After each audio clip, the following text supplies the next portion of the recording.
continue to at least try to disappoint them as much as possible. And I certainly am glad to be here and covet your prayers and the friendship of the brethren of like precious faith, and certainly ask for you to continue to pray in our efforts in contending for the faith and travels here and there in proclamation of the gospel. Truly appreciate Brother Michael Hatcher and Karen and their great love and service to the truth and friendship. And I know the church here does too. I also, as with the other speakers, and truly from the heart mean this to these elders for their love for the truth and determination to keep the church like the Lord wants it. It's an effort on your part and mine to always say it's not going to be like I want it. We want it like the Lord wants it. And that means the putting aside of a lot of likes and dislikes and personal this and what we think. And I know with you, like they ask you to be when you go on a jury, can you render a decision according to the evidence and the laws that govern it? Some people can't do that. They will tell you up front whether they just want off the jury or not. No, I can't do that, so they're off the jury. But that tells me that even atheistic people can think that you have the power to recognize the difference in your likes and dislikes and opinions and lay them aside to fit a static standard that's objective. Now, therefore, we have come down to a point that I think helps introduce our subject to the origin of liberalism. I could easily say today, who is the originator of liberalism? The devil? Now let's go home. That's true, because the way that I am defining, I always make people define their terms. I mean this kindly. But enough brethren just simply don't understand that to understand somebody, you have to know the definition that person is giving to a word. It's just a fundamental matter. In the preaching school, I ought to be beat over the head so when they leave there with not saying that on their heads and on their heart. Make them define their terms. So liberalism, simple put, it's been defined all week long, but here's what I mean. And unless I tell you otherwise, this is what I always mean by in the context of which we speak here this morning. Liberalism is any doctrine that looses us from what God binds on us in His rightly divided, infallible Word. Now, what is atheism? Sinful conservatism. That's simple. What do I mean by that? I mean binding where God and His Word is not bound. In both cases, you're dealing with people who are not satisfied with God's will. That's all it is. Have you ever noticed the first great departures mentioned in the Bible was not liberalism? It's atheism. Binding where God hasn't bound. Leave the Judaizing teacher. What have you done? Somebody who had this kind of salvation. Hear the gospel, believe in Christ, repent of your sins, confess your faith in Christ, be baptized, be circumcised, keep the law, and you'll go to heaven. That's too much. That's too much. Like Brother Keeble said, Latter-day Saints, that's too late, day saints. Well, that's too much kind of salvation. That's not God's will. Now, that points out more and more and more the need to know the authority of the Bible, listen, and how that Bible authorizes or how to rightly divide the word of truth. If you don't know that, you're going to wind up either in liberalism or atheism, one way or the other. Your will take over, and the Lord's will will be put somewhere else. And the devil will make you think you're doing the Lord's will. Well, one of the examples we first run into in the Scriptures of the devil's employment of liberalism is his work with Eve. It's that simple. God said, don't eat of this tree. When you do it, you'll die. The devil said you won't. And he put it to them in a question. Liberals always make you question the truth that you already know. Now, I want you to think about that. She not only knew God's will, but knew it well enough to quote Scripture back to him. But the rest of the flesh, lust of the eyes, and pride of life meant more to her than what she knew. So sometimes it's not just a matter of knowing what God's will is. It's our disposition of heart toward His authority that makes all the difference in the world. Think about it for a moment. In what is noted in your Bibles, the Son of Man wrote it at the top of the page, the parable of the sower. I think it ought to be the parable of the soils, frankly. The soils represents the inward man, the mindset, the attitude of the heart. You have three soils on one side or one category, and they don't get the job done, though the word, the seed of the kingdom, Luke 8:11, is sown in each heart. You have only one category of soil that represents the person who loves to do God's will, the good and honest heart. If you don't have a good and honest heart, you're going to pile up somewhere down the road. A good and honest heart will drive you to know the truth as it is in the right and divided word, and you will not be satisfied except with the truth. Is it any wonder then that Jesus said, if you continue in my words, then are you my disciples indeed, and ye shall know the truth, and the truth shall make you free. Now notice, if ye continue in my word. Well, that presupposes the idea that you know it's authoritative, you respect it as authoritative, you know how to ascertain its authority, and even if you must give up your life, rather than give up doing what's right, you'll give up your life and keep the right as it's set out in the definitions of God's word. So to continue in God's word is to ascertain his authority and live by it. Colossians 3:17, everybody here should know, whatsoever you do in word and deed, do all in the name of the Lord Jesus, giving thanks to God the Father by him. If you don't do that, you sin. And you're going to sin either to the left, liberalism, loosing where God hasn't loosed, to the right, atheism, binding where God hasn't bound. I'm afraid today that some people think that atheism's not that bad. We do not need to get to the point of where we are so much fighting liberalism that is eating our lunch, to put it mildly today in the church, to where we think that we have a right to say, well, the law said 40 stripes, but it'd be a whole lot better than to go to 41. That's liberalism. We'll just hold to 39. Anybody goes over 39, they go to hell. That's atheism. And the Lord dealt with that about as much as anything else in the Pharisees. Atheism is not God's answer to liberalism. Truth, and only truth, is God's answer to liberalism, as it is to atheism. So God doesn't like legislators. He holds that for himself. And that is as much a legislator for God and dissatisfied with the authoritative will of God as is the liberal. Now, there is a difference though. If I can say anything for atheism, it is this. They still respect the Bible as the Holy Spirit-inspired Word of God. The liberal does not. And number two, and he knows he must have the Bible's approval for whatever he believes and practices. His problem is he's confused obligatory matters with optional matters, or his own opinion and likes and dislikes. That can certainly happen. It's happened over and over again. And every time we've had one great movement going one way, there's been a reaction that runs too far the other way. Frankly, I don't want to go with reactions. But let us do what Jesus said. If we continue in his word, that demands each one of us have good and honest hearts. And we must hunger and thirst after righteousness. Matthew 5:6. I suggest to you that hungering and thirsting after righteousness is produced, or very closely akin to, the good and honest heart. I think the good and honest heart is what produces a hungering and thirsting after the commandments of God, for so David defined righteousness in Psalm 119, verse 172. The other thing is, when I know the will of God, I will do it. He that doeth the will of God will know that I am who I am, Jesus said.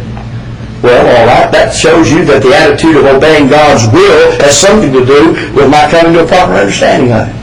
I had a fellow one time, well, I had him, he was teacher and head of the English department at the state school, taught the Bible as literature. And he would sit this quote scriptures, I promise you, more than a whole lot of members of the church would quote it. But then in a startling effect, he would take the Bible and he would pull it over against the wall and he'd look at everybody and say, that's what I think of it as the Word of God. Well, a lot of good that did for him to memorize all of that. And you know how good it did for Eve to be able to quote the scripture back to the devil when the appetites of her flesh were more important to her than doing what she knew she should. And that's the danger we all face in this world. We're on probation before God, folks. This whole life is probation. If you think if we could whip liberalism today, all in, or God worked a miracle, and everybody that's a liberal as I've defined it, and every doctrine, by the time we go home tonight, it's off the face of this earth. And then we'll always go sit back and do nothing. The devil is not going to leave you and me alone. He's not. If we get over this, there'll be something else. All the days of our life. One of the greatest dangers we preachers face, and everybody else is going to be faithful, is that we get tired of fighting. You get weary. You just get plain down and out. I heard Brother Franklin Clark say that's one of the greatest dangers the most faithful people have, is after a while you get down. I appreciate, in other words, more today, after 40 years of preaching, what Paul said, be not weary in well-doing. I understand what he meant by that now. Be not weary in well-doing. For in due season you shall reap. Watch it. If you faint not. As a young man, I could not understand why any dedicated Christian would ever need that scripture. Well, that shows you why so many young people are doomed. They haven't had the experience of the application of truth in their life. And I'll make this little comment right here. Having been young at one time and been a young preacher, and all I've known is preaching the gospel since I was 18. I mean this very kindly, for I suggest there are younger preachers that may have a higher IQ than me and know a lot more technical matters than me. They don't have the experience I do. They don't have the experience many of you do. Listen to me. They need to be respected, but many of them need to sit down and shut up and listen and not speak up so fast. They don't have the background to do a lot of stuff. I don't care how intellectual they are. I don't care if they made A+++ and all of them at the school of preaching, and they went on and got 99 PhDs and remained more faithful than anybody on earth with them. Time and the application of truth and the fighting of life's battles is the only thing going to give you the proper wisdom. That's the reason that Bobby only started turning gray-headed after he went to Memphis School of Preaching. Just one reason. He said only his hairdresser knows. But now, the point is, liberalism. Well, these are points that have to do with things, and if you will look at where liberalism starts to a great extent, it starts with a lot of people who are pretty young and dissatisfied, and if you look to the 1960s, you'll find as far as liberalism today is concerned, that it was in a general mood and attitude of this nation to kick at anything that's authoritative or anything that's old. That laid the groundwork. Those people have grown up. They're my age now, and almost as old as some of the rest of you. And now they've got grandkids. And like I said last night, or yesterday afternoon, these are old hippies now. And they may look like us, but go back if you want to see what their mindset was. Look at how they dressed and acted and what they did and what they smoked and took and injected back 40 years ago. And now, they're out here in the world controlling things. Well, guess what? While you might not look like that insofar as members of the church 40 years ago, they had the same mentality toward God and His Word then. They were laying the groundwork, and where are those people today?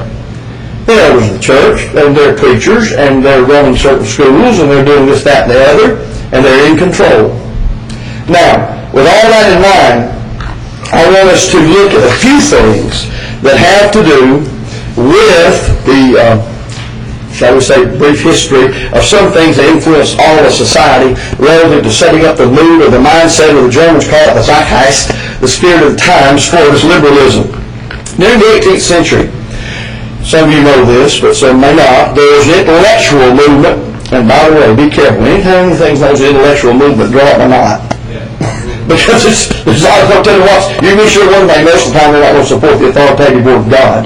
So there was an intellectual movement that began to have far-reaching consequences for the rest of the world, and especially since we're the United States, for us as a part of the Western world. It denied supernatural divine revelation and ascribed to the rational powers alone the ability to measure all things. That's rationalism. Rationalism is not where you learn to use your rational powers to ascertain the truth as God has given to you in your will on your level and way of understanding. Rationalism says if it doesn't figure out through the five senses and how you can reason it out as things now work, then you don't accept it. That's pretty general, but nevertheless, that's where we'll let it go. This was the period known in history then as what? As the Enlightenment. It's been labeled by one fellow the modern paganism. I like that a lot better. The Enlightenment produced much that's to this present time described and touted as the modern mind. Here's what they did. One, the beginning of scientific history. That was one thing they did. The way that we talk about science and so forth and terminology and all that. Any truth must justify itself before the law of reason. That goes back to the rationalism idea. Nature is the primary source of answers to the fundamental questions of human existence. Freedom is necessary to advance progress in human welfare. And you have to make them define freedom when they say that. Literary and historical criticism are necessary to determine the legitimacy of our historical legacy. There's a need for critical philosophy. Ethics is separate and independent from the authority of religion and theology. Does that sound as fresh as the morning newspaper? Or as stale as Washington? A suspicion of and hostility to all truth claiming to be grounded in some kind of authority other than reason. And that would then get into the matter of tradition as far as in divine revelation too. Raising unto the value of science as the avenue by which man can find truth. Toleration is the highest value in matters of religion. Does that sound like today's? Fresh as David Lipscomb. A self-conscious continuation and expansion of the humanism first developed during the Renaissance.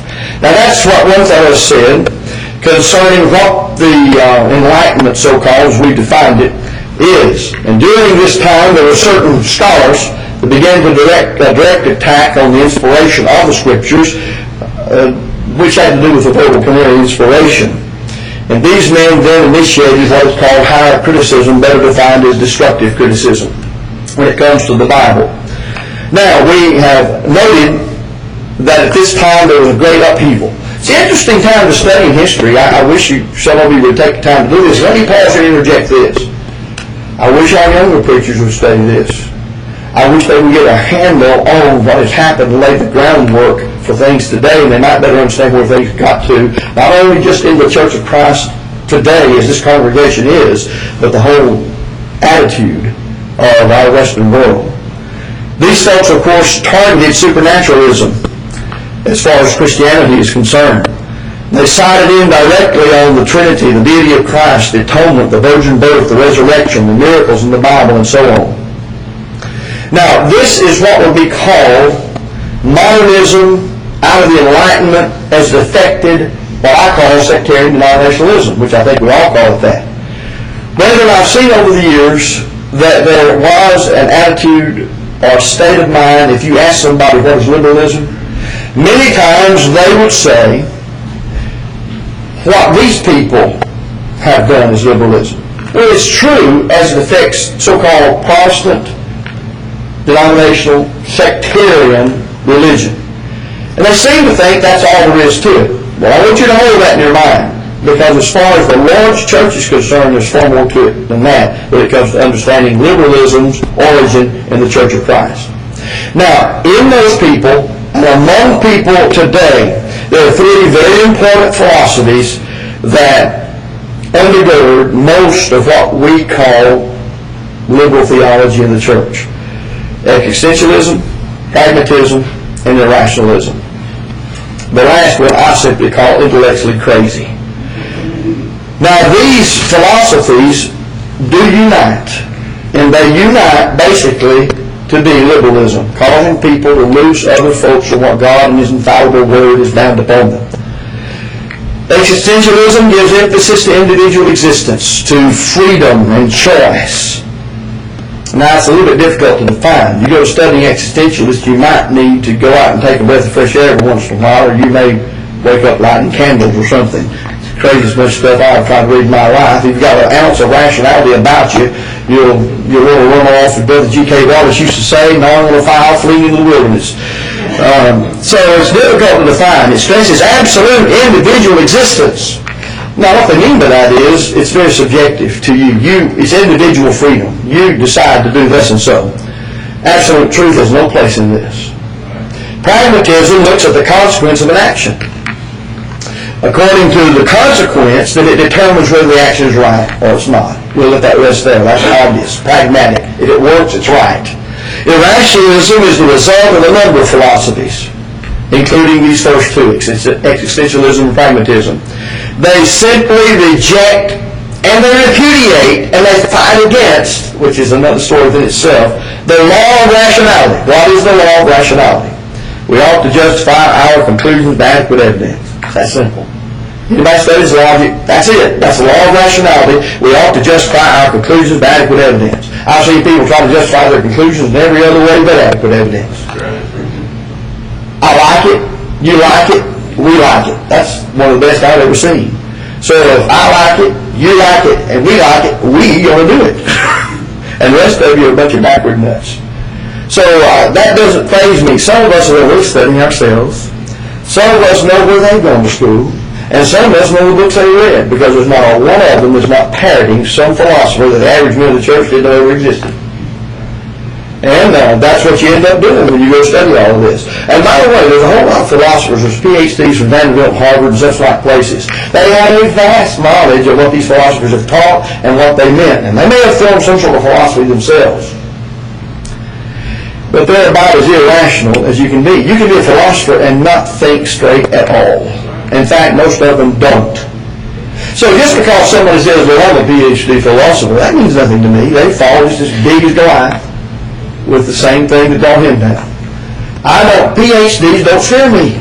They're humans. They got up this morning, and if they still have the belief they ought to put on their pants, they did it one leg at a time just like me. Some probably put on dresses, or they took them off from the night before. So it doesn't make any difference.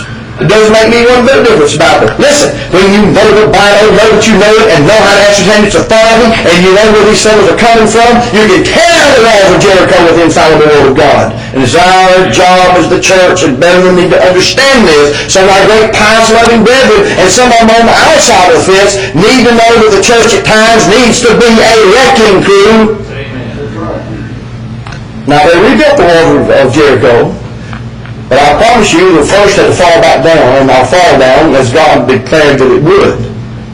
Well, you can't put a brand new building right here on this spot without what? Tearing this one down first.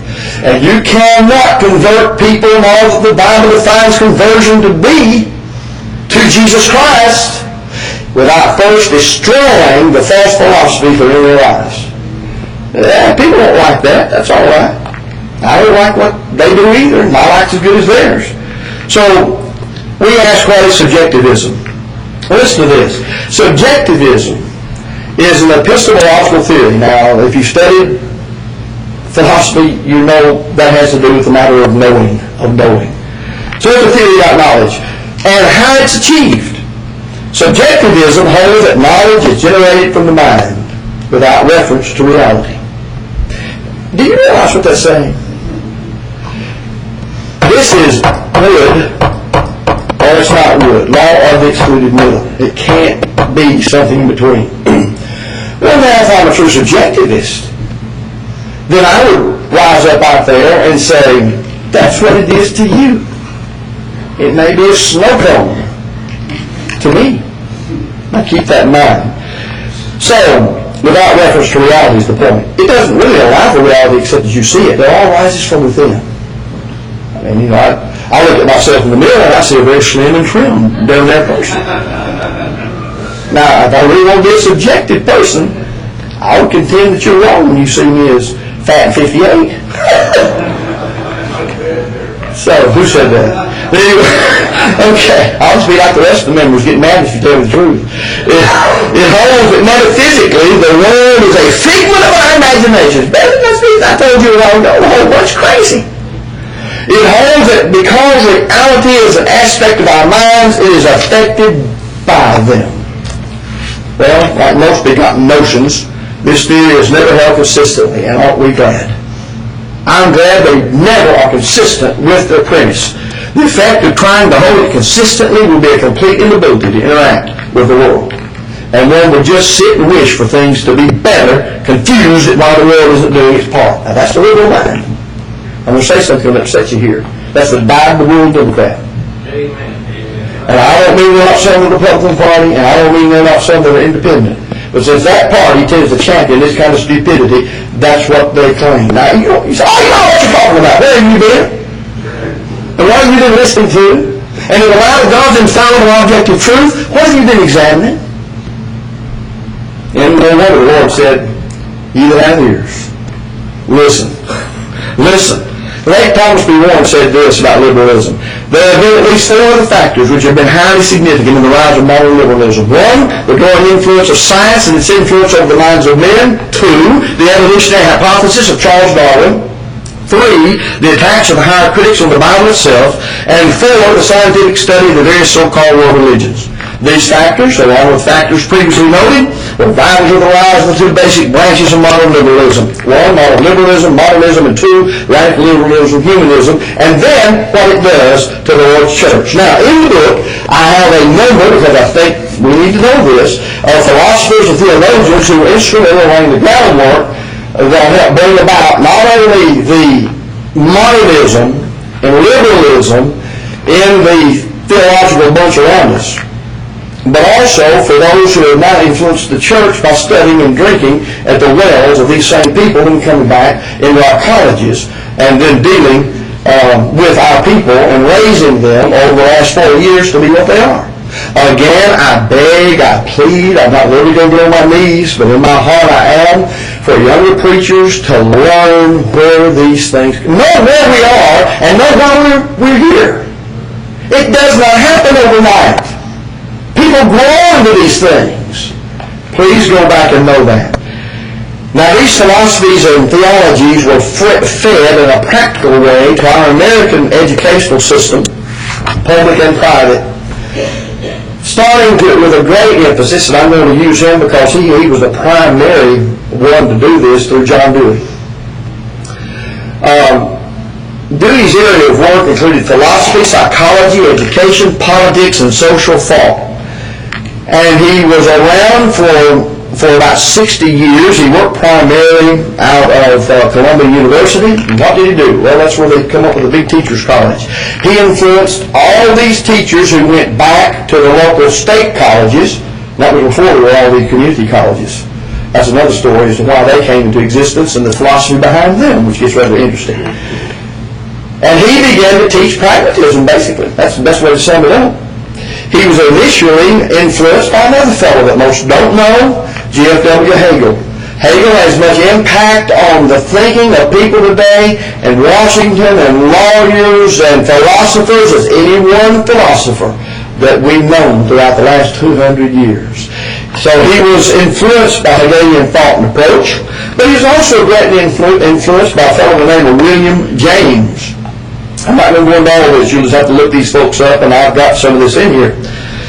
But he popularized pragmatism. Now, you want me to show you how much you're a part of it? How many times have you talked about the educational experience? How many times have you heard people say, this educational experience? He did not believe, that is, Dewey, did not believe that you ought to memorize facts. You ought to understand their place. You ought to judge things in light of an objective standard. You ought to believe in things like that. Because he was a subjectivist. He was a relativist. So what used to be in the 19th century, you remember how to memorize poems? People had to stand up and recite things. People committed things to memory. Go back and study the educational system that basically governed things back in the 19th century. Now, and look at it today. Well, it didn't get back there to where it is today without somebody influencing it, and felt like Dewey did. Because he didn't believe there's any absolute objective. Why memorize it? Why memorize it? And for around 70 years, he worked at Columbia University. And through his fellow workers and those he trained, he lived to be 90 years old, then he impacted the latter part of the 19th century and the first half of the 20th century and influenced every college in this country, and especially the educational department, and it filters right on down to Miss Lucy teaching your child or grandchild. And it's done it. Now, if you don't believe it, just go spend a while studying it. Now, all of that said, it's influenced our society.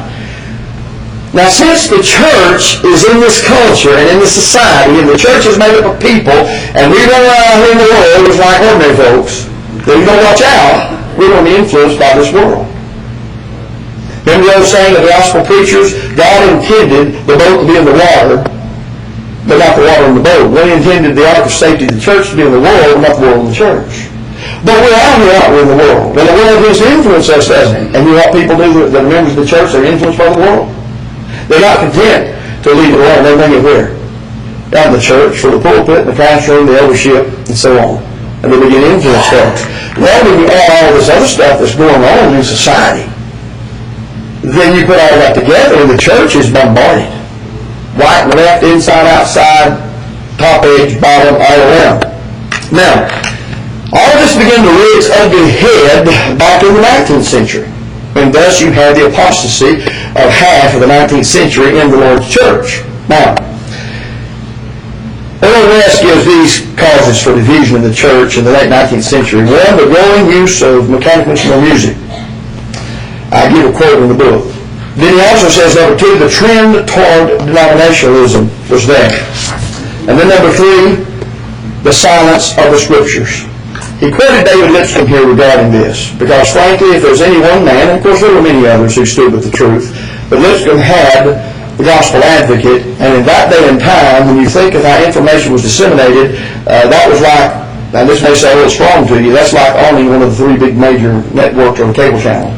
Because how did you get information in those days? By hearing it word of mouth, or by a book, or by a paper, or magazine, some way. Well, he had that, and there's no way for us to appreciate the impact the Gospel Advocate had, especially in the South, to hold to the truth. Well, listen to what Richard said, and think of all the people that would have read it. We do not think anyone has ever claimed authority from the Scriptures to use the organ in worship. They only claim it is not condemned. They only claim it's not condemned. It's used as a sister of the worship. Sound up to date? Its service is part of the worship and very frequently a substitute for a portion of the worship. Our worship to God is regulated by the laws of God. Well, do tell. I still preach the same thing. Because it's the truth, not because he preached it. We have no knowledge of what is well-pleasing to God in worship. I heard this preached last night. Save as God has revealed it to us. The New Testament is at once the rule and limit of our faith and worship to God.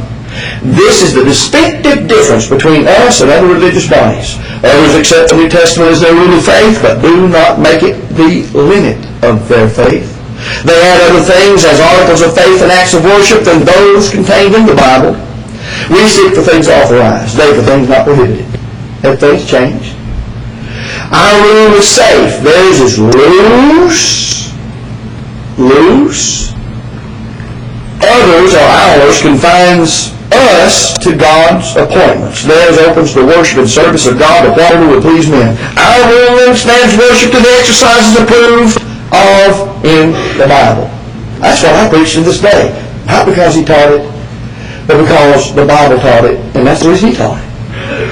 Now, that was a long time ago. Now, as far as the colleges operated by the Brethren in that day and time, listen to what L.F. Biddle wrote as early as 1873. And again, let me say to our young preachers, please go back and study, if nothing else, the search for the ancient order, well, and especially the search for the ancient order too. There's a lot more to study than that, but,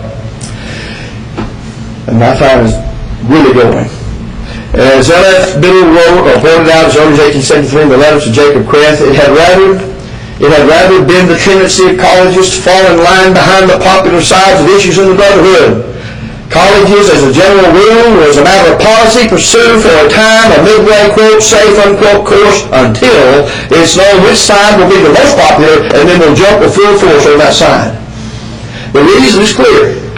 Colleges must have money to operate, and if they get too unpopular, they will not have enough funds to run.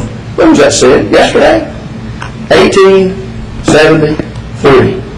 Benjamin Franklin wrote in 1875, we could not foresee that colleges could be made a power for evil as well as for good. That all depends upon whose hand they're in. Well, do tell. Does that sound fresh?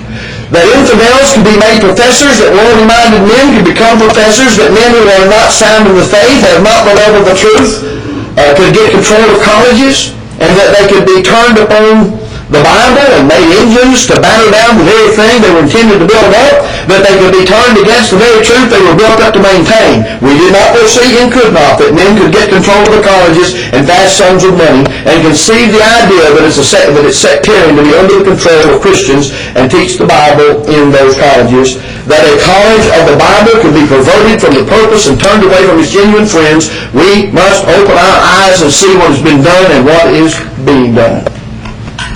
Was that said 50 years ago? Was it said 100 years ago? It was said in 1875. Somebody didn't listen. I like what T.R. Burnett said, and it covers, but I'm going to quit here in a minute, it covers exactly the attitude that ought to prevail today in view of the rampant, raging apostasy that's going on, and the colleges are right behind it. And may I throw this out for a little more? The Christian Chronicle is one of the spearheads as far as journalism is concerned to do this. Burnett said, this budget, that's his paper, the budget, and he wrote for a while under that, once the Gospel Advocate took it over, under Burnett's budget, even the Gospel Advocate. This budget becomes more and more convinced every day that it will become necessary to establish churches of the apostolic order in every town in the state where the so-called Christian church holds sway, or now holds sway. The lawless determination of the society and ordinary people to rule and run every church with which they have connection, and either put in the unscriptural things or put out the brethren who oppose it, makes this plainly evident. The loyal brethren need not waste any valuable time waiting for a reformation, for there is none in prospect. Ephraim is joined to his idols, and he would rather have his society and music idol than any kind of Christian union known to the Bible.